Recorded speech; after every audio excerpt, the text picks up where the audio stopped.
Chapter 37 प्रचुर पारिश्रमिक। सब लोग खाली नज़र से देख रहे थे। पहले उन्हें लगा था कि पत्थर सिर्फ बैंगनी हो जाएगा, लेकिन अब कबीर के मुक्कों ने उसे टुकड़े टुकड़े कर दिया। ताकत मापने वाला पत्थर भी उसकी ज़बरदस्त शक्ति को नहीं झेल पाया। इससे पहले कुछ लोग थे जिन्होंने ताकत मापने वाले पत्थर को या तो नीला या बैंगनी कर दिया था, और उन्हें पहले से ही युवा पीढ़ी के लीडर माना जाता था। लेकिन अब कबीर ने ताकत मापने वाले पत्थर को चकनाचूर कर दिया। साफ है कि कबीर की ताकत उन लोगों से पहले ही आगे निकल चुकी है। कबीर अपने ही नतीजे से हैरान था, लेकिन अब जब उसने ताकत मापने वाले पत्थर को तोड़ दिया था, उसे डर था कि जॉनसन परिवार मुआवजे की मांग करेगा। क्या मैं पास हो गया?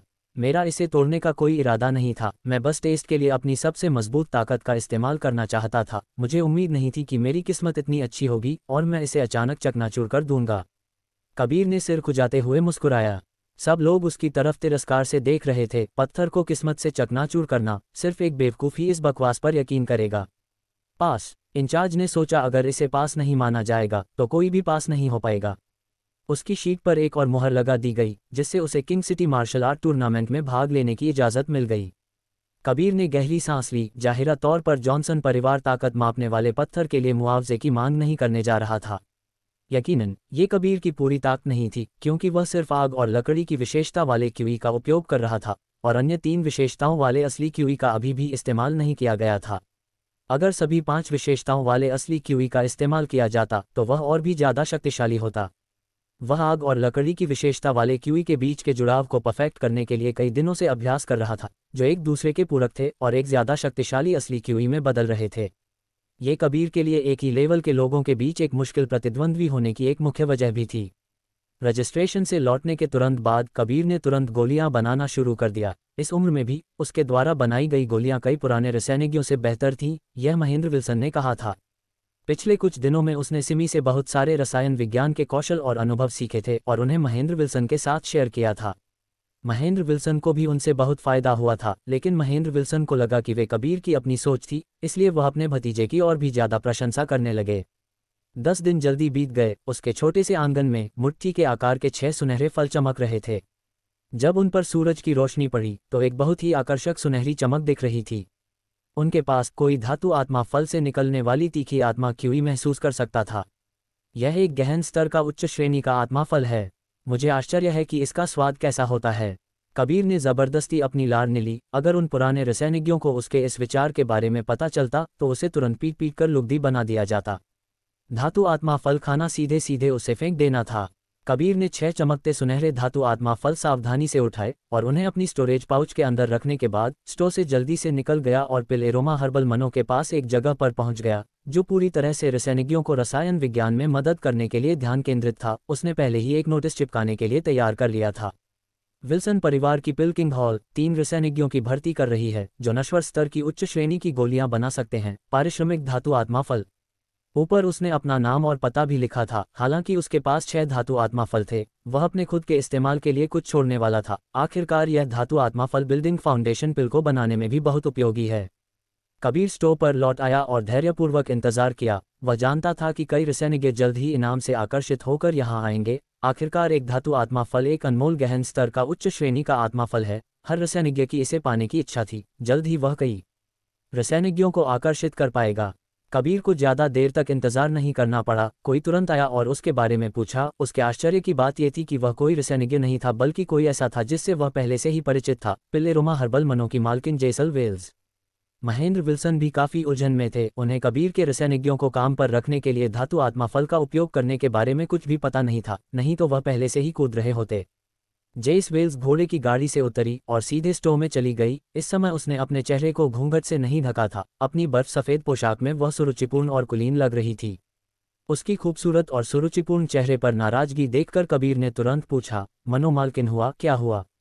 हम्फ। एक धीमी फुफकार के साथ जेसल वेल्स ने एक गंभीर चेहरे के साथ पूछा, क्या तुमने सच में रसायनिज्ञों को काम पर रखने के लिए धातु आत्मा फल का पारिश्रमिक के तौर पर इस्तेमाल किया?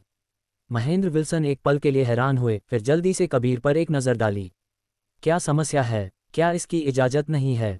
कबीर को सिर हिलाते और बात करते हुए अपने हाथों को फैलाते हुए देखकर महेंद्र विल्सन चौंक गए और चीख उठे। तुरंत बाद वह चिल्लाए, तुम छोकरे, तुम्हारे पास सच में धातु आत्मा फल है और तुम इसे रसायनिज्ञों को पारिश्रमिक के लिए इस्तेमाल कर रहे हो? क्या तुम पागल हो?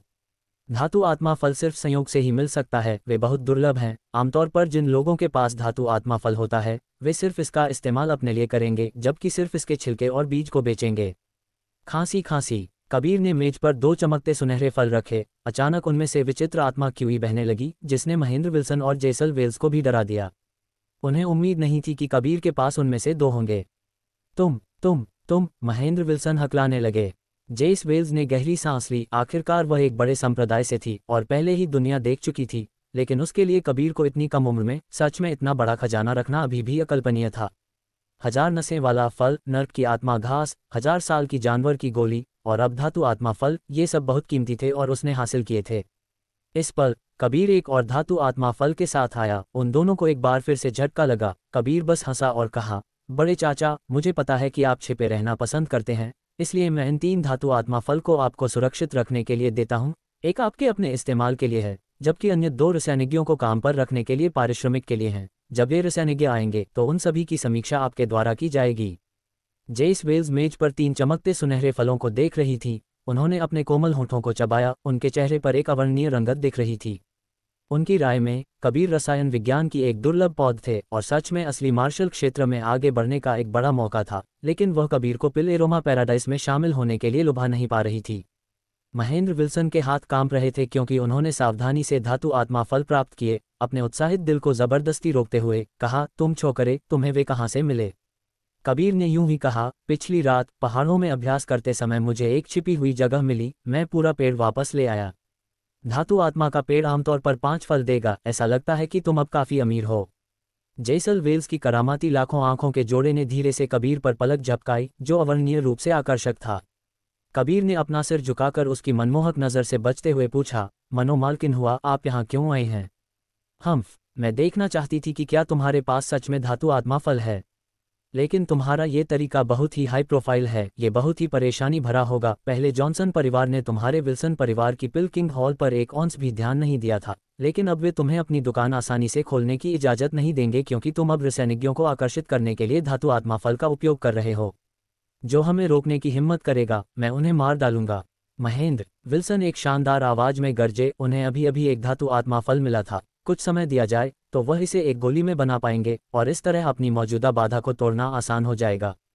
चैप्टर 38 पिलकिंग, एडिटेड बाय अक नॉवल।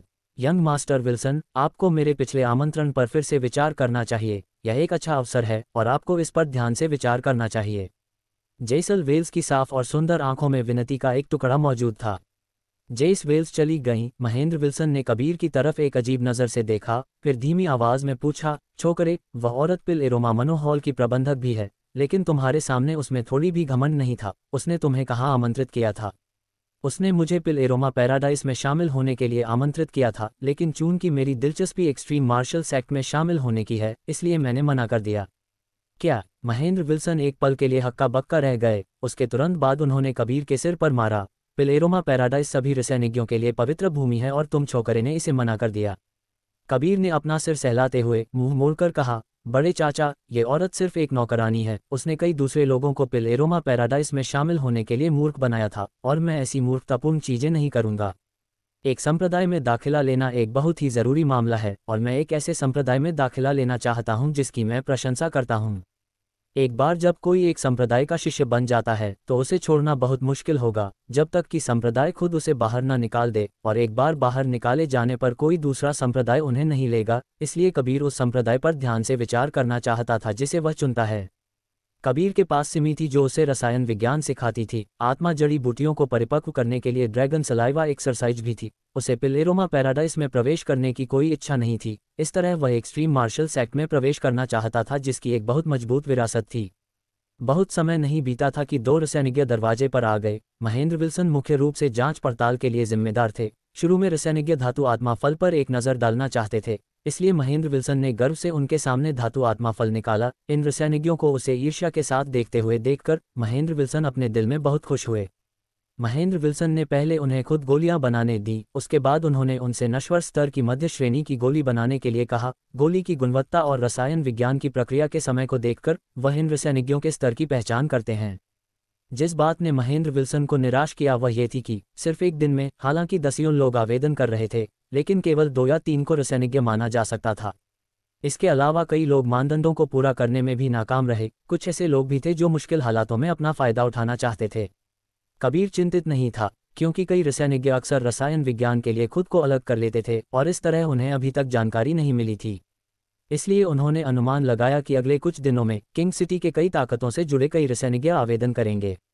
कबीर ने सिर्फ 4 अच्छे रसायनिज्ञों को भर्ती करने की योजना बनाई थी। 4 रसायनिज्ञों को कुछ समय के लिए यहाँ रहने के लिए 2 धातु आत्मा फल काफ़ी थे और उस समय तक पिलकिंग हॉल मजबूत और खुशहाल होगा और किसी भी रसायनिज्ञ को भर्ती करने में असमर्थ होने से नहीं डरेगा।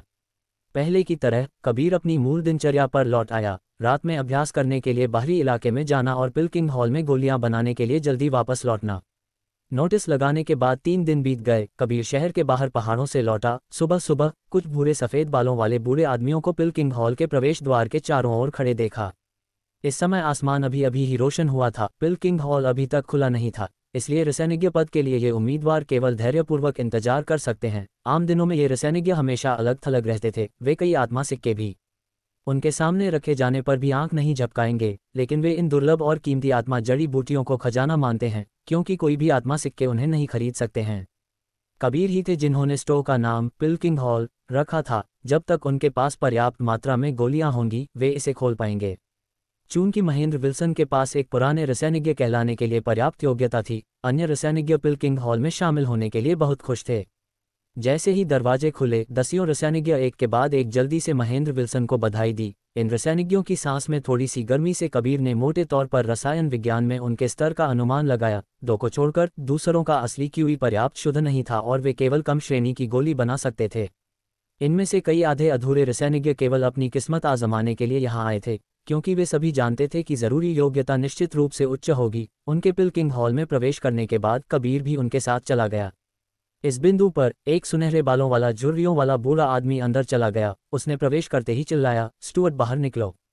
जब बूढ़े आदमी ने चिल्लाया तो उसके शरीर से शुद्ध आग क्यूई फूट पड़ी, जिससे दसियों रसायनिज्ञ चौंक गए, क्योंकि उनमें से हर एक आग क्यूई के इस स्तर की इच्छा रखता था। वे बहुत आश्वस्त थे कि यह सुनहरे बालों वाला बूढ़ा आदमी निश्चित रूप से एक रसायनिज्ञ था, वह भी एक बहुत प्रसिद्ध। लेकिन रसायनिज्ञ शायद ही कभी दिखाई देते हैं, इस तरह वे केवल अपने नाम से व्यापक रूप से जाने जाते थे।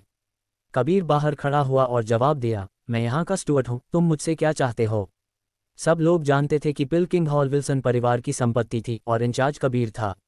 सुनहरे बालों वाले बूढ़े आदमी ने कबीर को देखा। उसके चेहरे पर अचानक तिरस्कार का भाव आ गया। उसका पूरा चेहरा घमंड से भरा हुआ था। उसने कहा, मैं चाहता हूं कि तुम तुरंत अपने स्टोव का नाम बदलो। तुम्हें पिलकिंग हॉल नाम का इस्तेमाल करने की इजाज़त नहीं है, क्योंकि तुम इसके लायक नहीं हो।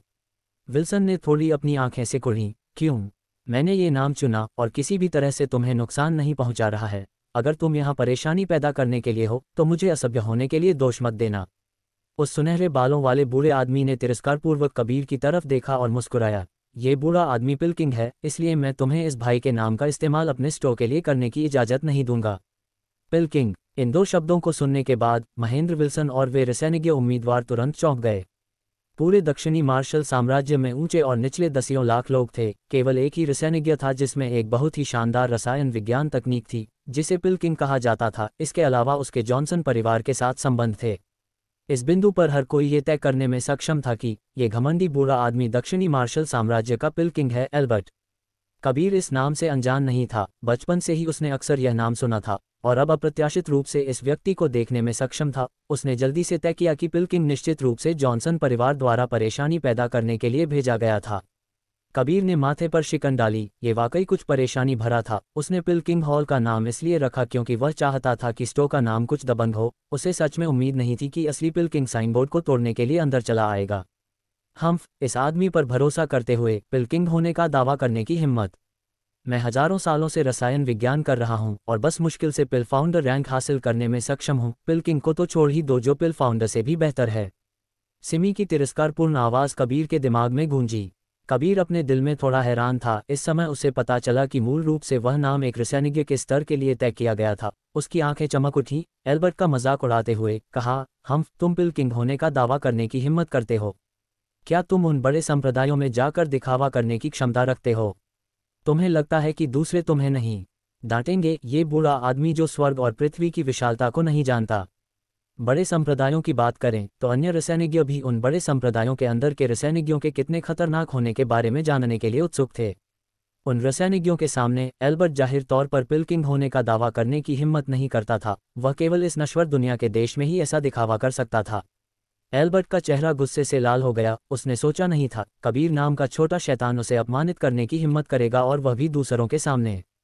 लेकिन उसने जो कहा था वह भी उसका खंडन नहीं कर सकता था। वह जानता था कि वह बड़े संप्रदायों के उन रसायनिज्ञों से तुलना नहीं कर सकता, और अगर वह वहां जाता तो वह केवल एक छोटा संदेशवाहक हो सकता था। कबीर ने एल्बर्ट के बूढ़े चेहरे को गुस्से से लाल होते देखा, कहा, चूंकि तुम्हें लगता है कि तुम्हारी अपनी रसायन विज्ञान तकनीक शानदार है, तो इस छोकरे के साथ एक छोटी सी प्रतियोगिता के बारे में क्या ख्याल है, और ये रसायनिज्ञ जज हो सकते हैं। चूंकि यह एक प्रतियोगिता है तो निश्चित रूप से हमें एक पुरस्कार जोड़ना चाहिए। अगर मैं हारता हूं तो मैं तुम्हें धातु आत्मा फल दूंगा, और अगर तुम हारते हो